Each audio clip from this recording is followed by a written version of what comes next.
Elementary pa lang napapansin na nila mga gawi ko parang hindi pang babae kasi imbis na Chinese garter laruan ko ay text sa challenge tapos ko jamming ko lagi noong mga sigang lalaki sa amin.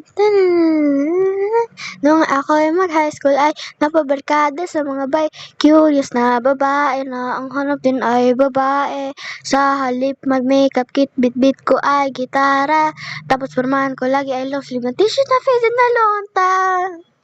Pero nung makilala kita, nagbago bigla ang aking timpla. Natuto ako na magparebando, mag-ahit ng kilay at least once a month. Di ko alam kung ano meron ka na sa akin ay nagpalambot ng bigla. Sino mag-aakala lalaki pa ba? Bibiyag sa tulad kong tigreng gala. Kahit ako'y titibok-tibok, puso ko ay titibok-tibok pa rin sa'yo. Isang halik mo lamang at ako ay tinatablan at ang aking pagkababae ay nabubuhayan na para bang bulaklak na namumukadkad dahil alalagan mo sa dilig ang tamtamang sikat ng araw-araw mong pag-ibig sa aking buhay nagpapasarap. Oh, bye-bye.